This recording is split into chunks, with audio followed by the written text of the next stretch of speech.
Okay, before we get started for this week's lecture, we're going to go over quiz 3 from last week, and want to say that if you took longer than 45 minutes last week, which is what it said on there, then that's fine. It went a little longer than I expected it to. Anyway, question 1 here is what? What is that structure? Huh? Citronella, yeah, okay. Obviously, class is aldehyde. And this is what you're looking for right here when you look for an aldehyde. It's just this C double bond O at the end of the molecule. A parent oil would have been citronella oil, which is what you have in your kit. Another acceptable answer that we've discussed would have been Eucalyptus citriodora. There are very few others that would have this as their main component, but it's in a lot of oils. The chiral atoms on this one would be right here. There's just one. And the sample ID for this one was number 3. And a lot of people, if you missed that, not a lot of people, but some people who did miss that got it confused with citronella oil, the parent oil, which is understandable. But if you smell those side by side, you should notice that this one is a lot cleaner, a lot just sharp, clean. The other one has that little bit of dirty background note to it. Okay. All right, the next one here is what? 3-octanone, right? And that is obviously a ketone. Anytime you see the C double bond O somewhere in the middle, not on the terminus, it's going to be a ketone. And the parent oil, now this is not a major component in any oil, but we included this in as to reference what oil? Lavender. Even though it's not the main component, it's definitely an important component of lavender because it's so powerful. And no chiral atoms here. There's no carbon that would have 4 different substituents. And the sample ID was number 6. And if we come down to the next one here, that is cinnamic aldehyde, which is, of course, an aldehyde. An acceptable alternative name for that is also cinnamal, okay, but it's usually called cinnamic aldehyde. Parent oil would have been either cinnamon bark or cassia. Chiral atoms, none here, and the sample ID was number 11. Okay. Next one is what? Camphor. And obviously C double bond O here makes it a ketone. The parent oil, you could have said rosemary, you could have said camphor oil. Those are about the only really the 2 ones that we've discussed. And it's in a lot of different oils as a minor component, but those 2 are major ones. That is one of the major components. We have 2 chiral atoms here, one here and one here.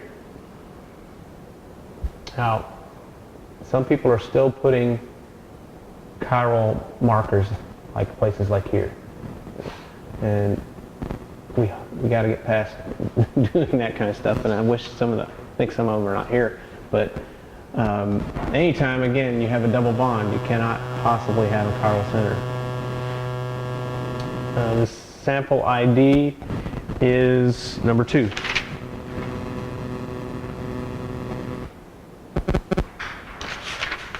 Okay, next one is what? Well, I don't know if it's L or D. I don't know that I specified that in class. Carbone is all I was looking for. It just happens that was the structure I grabbed off Wikipedia. I don't know if it's L or D because the structure doesn't tell us anything about which way it rotates light. The only thing we can tell from this structure is whether this carbon is in the S or R configuration, or that S or R. But we cannot determine from the structure if it's L or D. Alright, so carbone would have been fine. I didn't count off if you put L carbone, but D carbone is the one you have in, no, you have L carbone spearmint, that's right, you have L carbone. Class is obviously a ketone. The parent oil here, if you just put carvone, you could have put spearmint, or you could have put dill. Either of those wouldn't be acceptable. If you put L-carbone, then you could not have put dill. It would have been spearmint. Chiral atoms, another one would have been caraway for D-carbone. Chiral atoms, there's just one right here. And the sample ID number was number 1. Next one is cis. Yeah, that would have been cis citral. I don't know if I counted off if you just put citral or not. I can't remember. But it's definitely the cis. Someone actually put trans, and they're still not getting how you tell the difference there. But when you have, remember, you have to imagine a line going down longitudinally along this double bond, and then you have to ask yourself, where are the big groups? Here and here. They're on the same side of that line. Therefore, it's a cis relationship. Now, this double bond here doesn't have a cis-trans because you have two of the same substituent on this end, so there can't be any cis-trans relationship. But this one would have 4 different, this is a hydrogen here, so 4 different things hanging off of each end, 2 off of each end, so you can definitely have a cis-trans relationship. Parent oil, you could have put lemongrass, you could have put Lycia cubeba, you could have put, I would have accepted lemon oil because it's not a major component of lemon oil, but it is a significantly odor identifying component of lemon oil. Melissa would have been another acceptable answer. There's no chiral atoms here, and the sample ID was number 9. Okay, this next one is menthone. The class is ketone. The parent oil, I would have accepted peppermint, I would have accepted corn mint, and I even would have accepted geranium, because it is a component of geranium. Even though the isomenthone is the more prevalent one typically, it is still a significant component as far as the odor profile goes of geranium. And the chiral atoms, there are 2 of them, one here, one here. And the sample ID number was number 10. Okay. The next one there is decanal or aldehyde C10, either one. It's an aldehyde, obviously. Name of the parent oil would have been orange oil. That's really the only answer that we ever really discussed. And it's not a major component, it's a minor component of orange, but it is a characteristic odor identifier in orange. And there's no chiral atoms. The sample ID number was 7. Okay.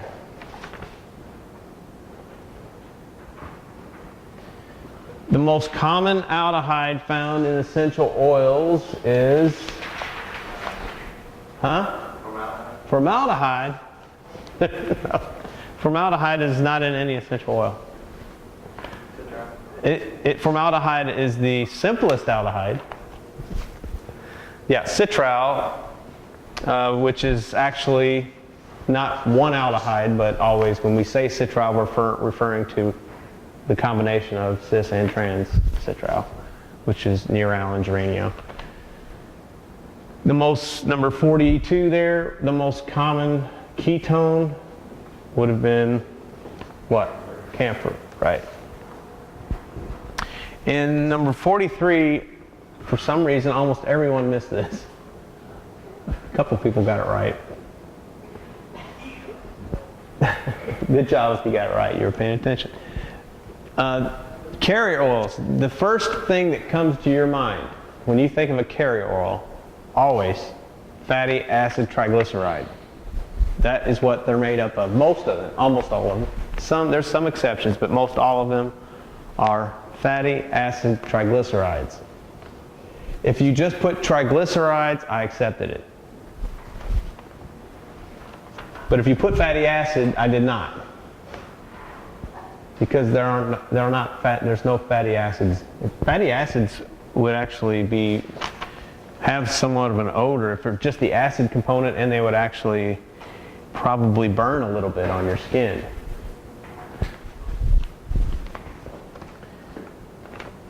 Okay, the next one here. This was a nice little question, and led to the nice bonus there. The product known as fractionated coconut oil is one of the type of molecules named in question 43. These molecules can be formed by the reaction of glycerol with a mixture of octanoic and decanoic acid.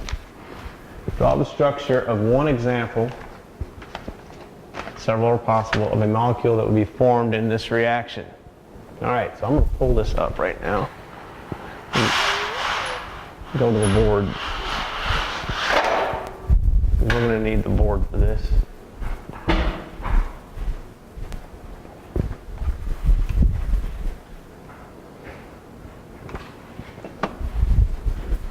Hopefully our markers work.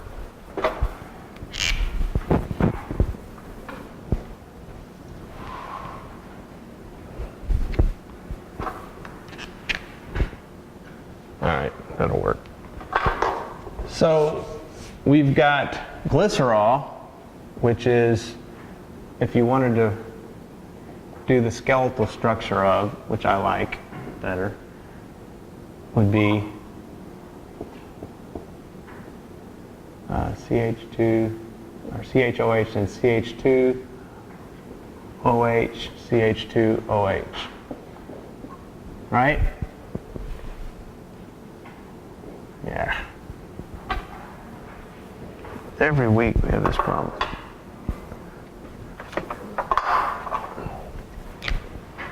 There we go. So we wrote it like this: CH2OH, CHOH, CH2OH. But this would be how you'd write the skeletal structure. I like it better because it lets us see things a little better. Reacting with now, we have two choices. We can react it with octanoic acid, which would be 1, 2, 3, 4, 5, 6, 7, 8, or decanoic acid. 1, 2, 3, 4, 5, 6, 7, 8, 9, 10. So you can have any combination. What's going to happen here is, remember, lone pair from the OH group comes up here, attaches to the carbonyl, that OH leaves, and you can have that happen 3 different times. And so you get the case where you have, there's a C here, sorry, O, C double bond, O, and then O, C double bond,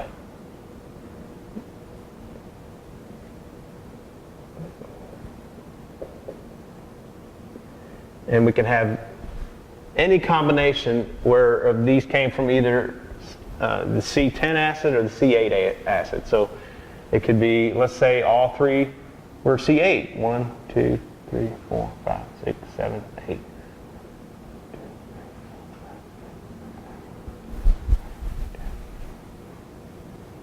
That would have been one possibility. Or you could have made this 10 and these two 8. Or you could have made this one 10 and these, or all three 10, whatever. I accepted anything that was any combination of those would have been a right answer. But if you put a fatty acid side chain that had 11 carbons, and I said you only have C8 and C10 to deal with, I couldn't count it right.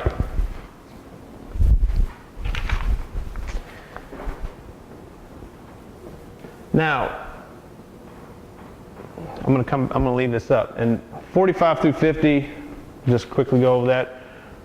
12 was rosemary, 14 was cassia, 5 was lemongrass, 4 was lavender, 8 was spearmint, 13 was citronella.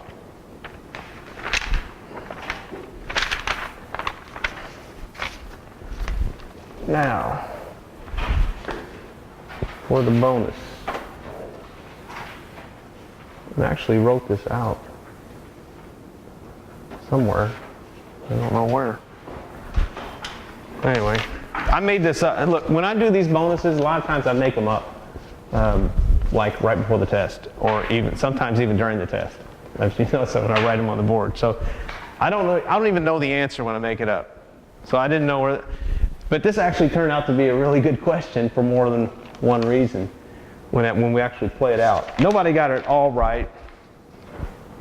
But the reason this is a good question is because not only does it introduce, get you to think about, to figure out the probability of, what things are possible, but also a lot of you I think forgot about completely was chirality in all this mess.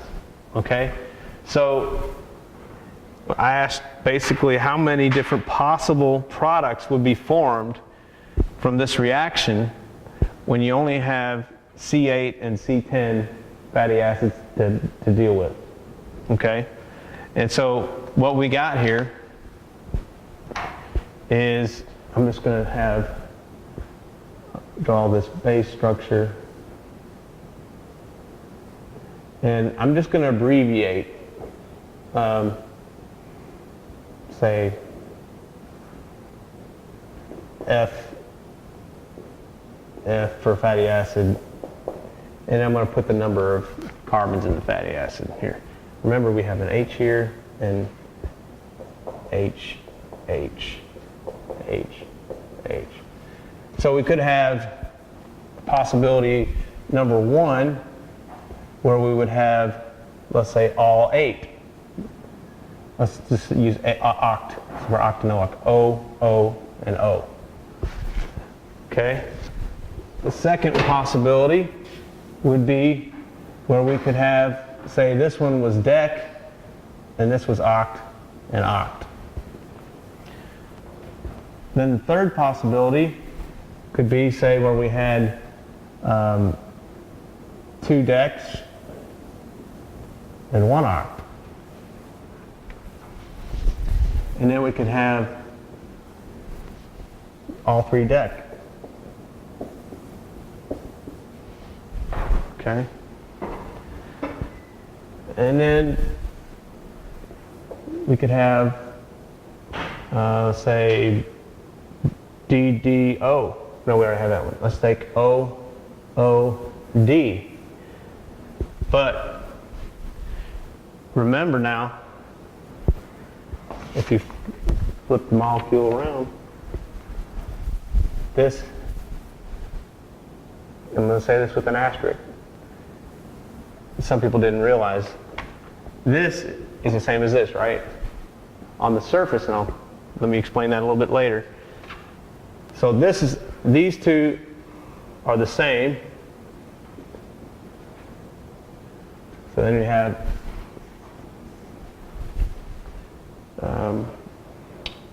ODO. Yeah. DOD.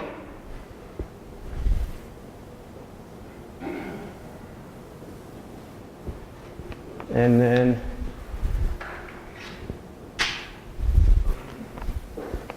ODD. Yeah, ODD. That would be 8. ODD. Now, which is the same as 3.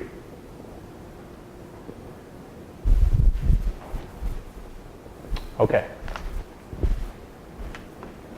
So, how many is that total?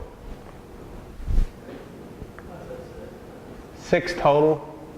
However, you have a case here. This is an unusual case. Is it possible to have a situation where you have a chiral atom, but the molecule is not chiral?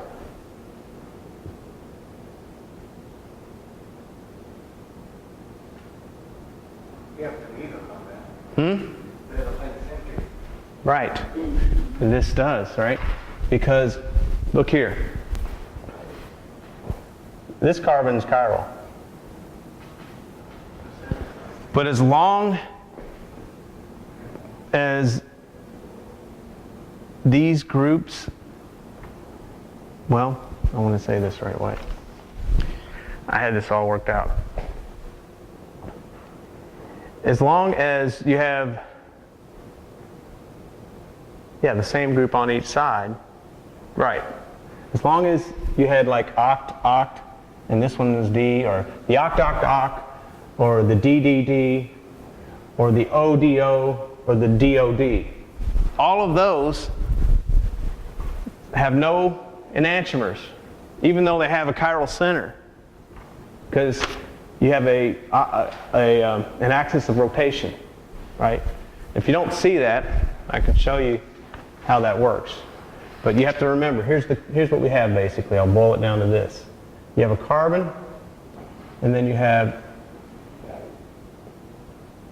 this, and then you have one coming out and one coming behind.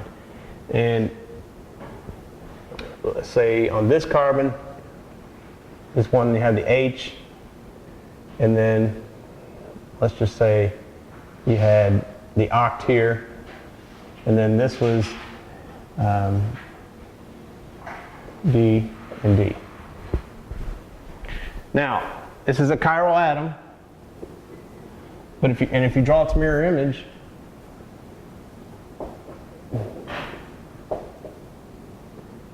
and oops, sorry. And this is coming out. This is going back. Okay. Now, chiral atom, if you draw its mirror image of a chiral atom, you think, oh, well, it should be a different molecule. And it looks like on the surface that it might be, because if you flip this around, you say, oh, I can't get this O. This H is now going to be back here, and this O is going to be here. But remember then, you can rotate it around this axis, and then you're back to where you started. Okay? So, this is a good example to look at. You have a chiral center, but no enantiomer. Now, when these are different, when you don't have that axis, so for example, if this is O,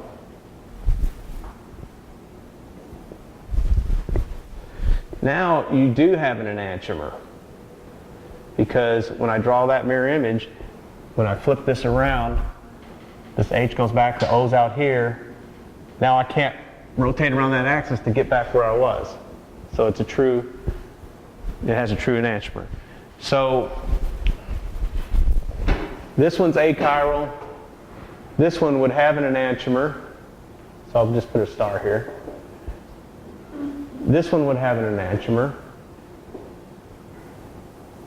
And that's the same thing. Oh, sorry.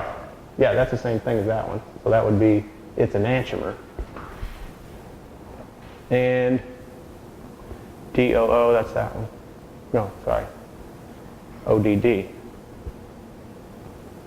Right?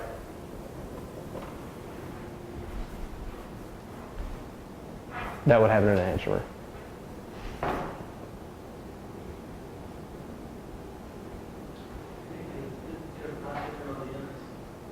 Hmm?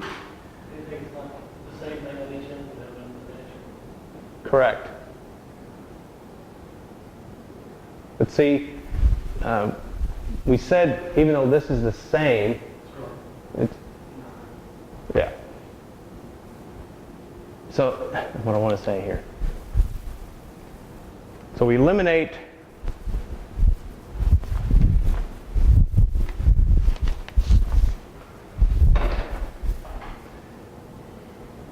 this one because it's the same, but it does have an enantiomer.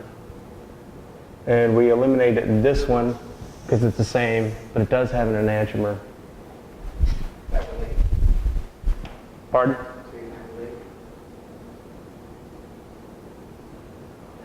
Back to 8. That's right. That's what it should be. Yeah, that's right. It should be 8. Even though you eliminated 2 on the surface, you're back to 8 now because of the enantiomer situation. So the correct answer was 8. And I think someone did put that, but they got it for the wrong. Was it you? Yeah. Put 8, but he got it for the wrong reason. He got it because he did all this analysis and didn't realize those 2 could potentially be the same thing. That was what you did, right? Well, yeah, whatever I did, though, I was thinking, they could have different arguments. Right. But you weren't going, you didn't think about chirality. Okay. Right. Yeah, so the answer is 8.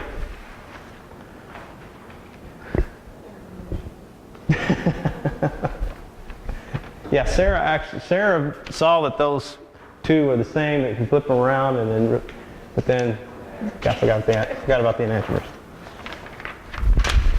Okay. I almost forgot to do the bonus though, so I have something good. All right. So that brings us into the lecture for today.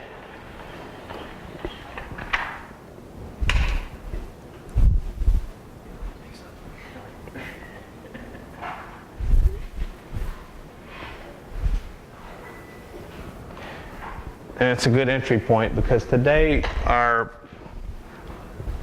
first topic of discussion is, well, one of the topics of discussion is chirality and enantiomers.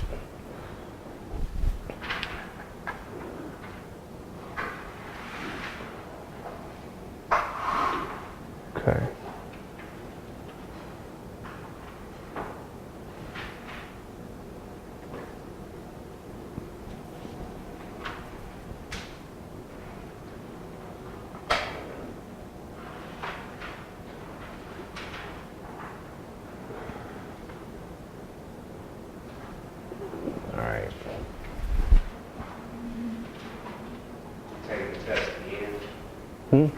Oh, I was just going to get this up here and get it ready for when we... So we're going to talk about, after the test, we're going to talk about the diversity of nature, we're going to talk more about enantiomers, and then some about GC, and I think that's it. So let's go ahead and get ready to take the quiz, and we'll be back after that.